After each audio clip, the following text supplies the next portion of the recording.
Hi everyone! Good morning! I'm back! This is Sam Brusas and welcome back to my YouTube channel. Oh my gosh! This is it guys, pag-uusapan natin ngayon.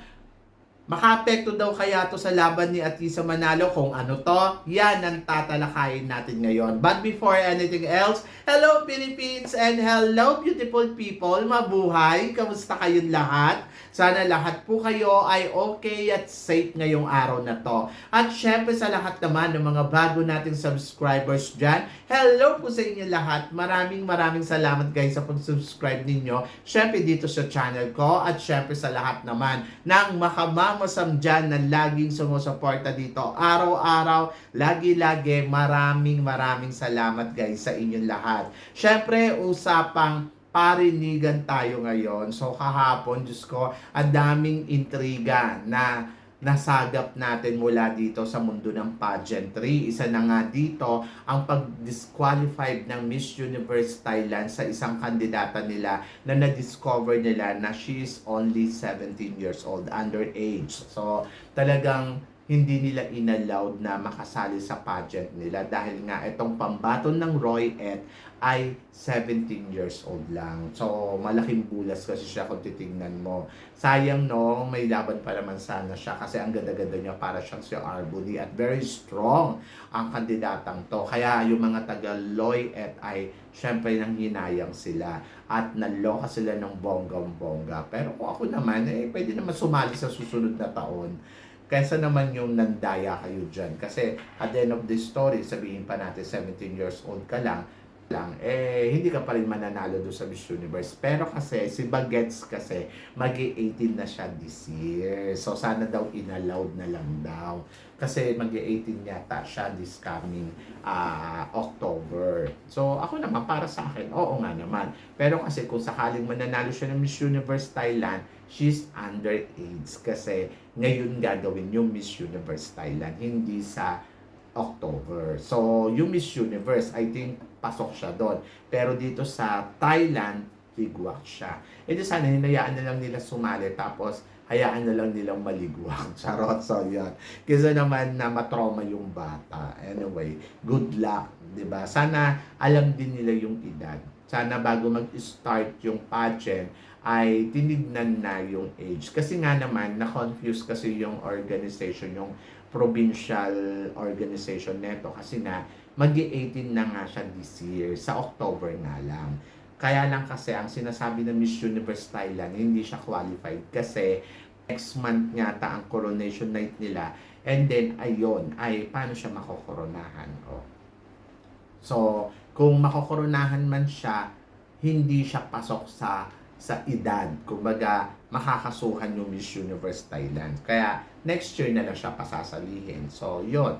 So, nakakalungkot kung iisipin mo. Pero dapat naging maingat din sila sa pagtanggap talaga ng edad bago magsimula ang pageant. So, eto na. Init na pinag-uusapan nga dito sa social media bukod dito sa pagdi-disqualified ng kandidata dito sa Miss Universe Thailand. Isa din sa mga pinag-uusapan yesterday sa social media ang pagtutweet ni Mr. Stephen Diaz na nagsasabi nga na this new and wannabe pageant in Southeast Asia should stop sending direct or private message to our former or current Miss International contestant and inviting them to join their contest. So, yan. Kaya naman, maraming nagtatanong, anong bang pageant ang tinutukoy ni Mr. Stephen Diaz? Ito ba ay Miss Charm? Ito ba ay Miss Grand? Ito ba ay ang Miss Cosmo International? Kasi ito yung mga pageant na galing dito sa Southeast Asia na kung iisipin mo, oo nga no, ano kayong pageant to na nakakaloka? Kasi hindi naman niya minention kung anong pageant to. Kaya naman, ang Miss Cosmo International ay nag-react siya doon sa comment ni Mr. Stephen na ang sinasabi na nga niya ay, in this case, which new pageant are you referring to? We are a new pageant, Miss Cosmo, but we have never sent any direct message to Miss International contestant. Kaya marami ngayon na loka at pinag-uusapan na sinasabi nga nila meron bang nagaganap na alitan ang kampo ng Miss International at Miss Cosmo? At nanunulot nga ba si Miss Cosmo ng kandidata mula sa Miss International?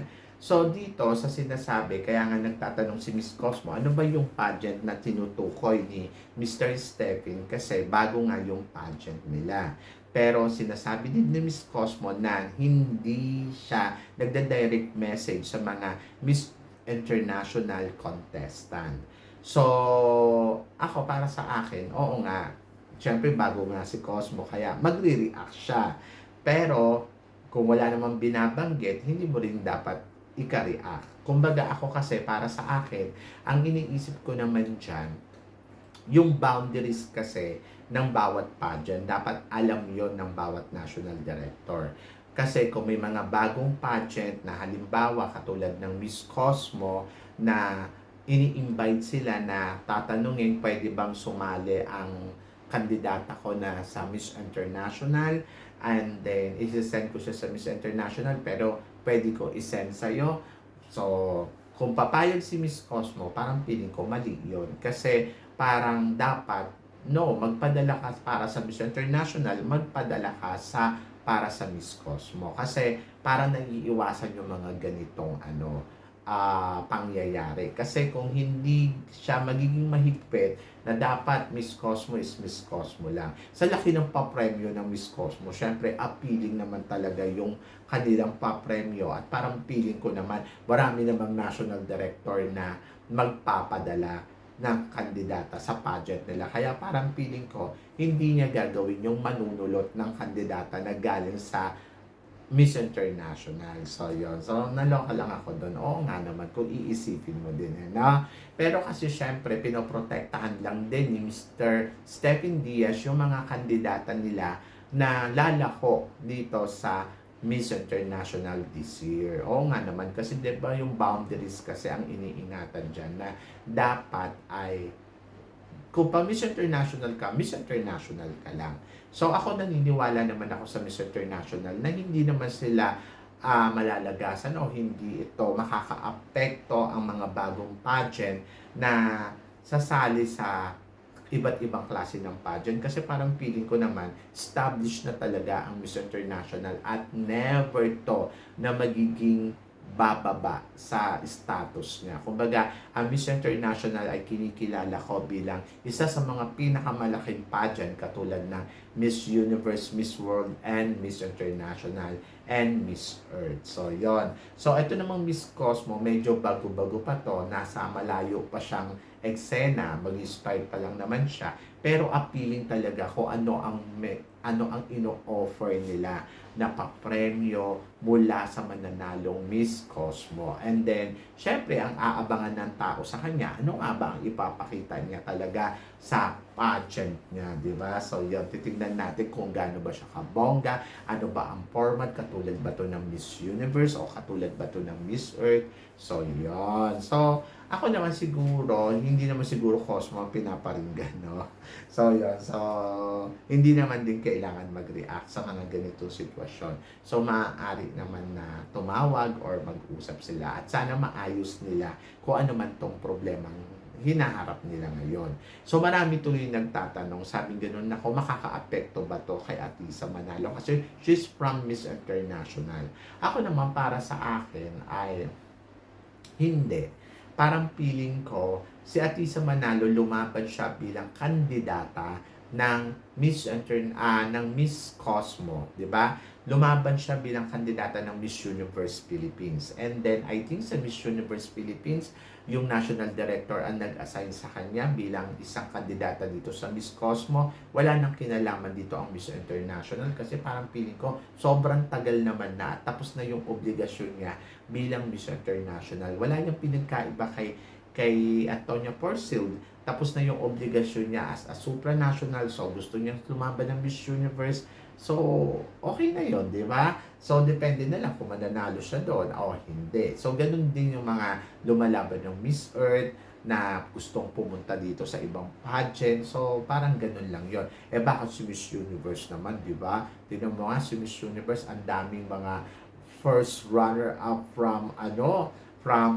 ang daming runners-up from Miss International ang nagsisalihan dyan sa Miss Universe ngayon. So, bakit? Ang bagong pageant lang ba ang walang karapatan na mag-invite? Pwede silang mag-invite as long tapos na yung duty and responsibility ng isang kandidata sa isang pageant. And then, pwede nilang imbitahan yung kandidata na to kung talagang tapos na yung contract niya doon sa isang kandidata. Pero kung hindi pa tapos, syempre, parang pangit naman na pinasok yung boundaries na gano'n. So, yon. And I think si Atisa Manalo naman, di naman makaka-apekto sa kanya kasi ilang taon na ba bago pa sumali uli sa pageant ito si Atisa Manalo? It's almost 5 years na yata since 2018, 19, 20. 21, 22, 23, 24. So, sobrang tagal na. 6 years. So, parang feeling ko tapos na ang duty and responsibility niya and then nasa new chapter siya sa pagsali niya uli sa panibagong pageant and then depende na sa kanya yon kung paano niya ipapanalo to. But, syempre, bilang first runner-up sa Miss International, syempre kinikilala pa rin si Atisa Manalo. So, I think naman hindi naman to makaka-apekto sa laban ni Atisa Manalo. Bagamat, siguro kailangan lang pag-igihan ng maigi ni Atisa Manalo ang laban niya sa Miss Cosmo. So, I hope na sana magkaayos o malinawan ang bawat isang kampo kung ano man to at sana ay maintindihan din natin kung bakit nagre-react si Mr. Stephen ng ganyan.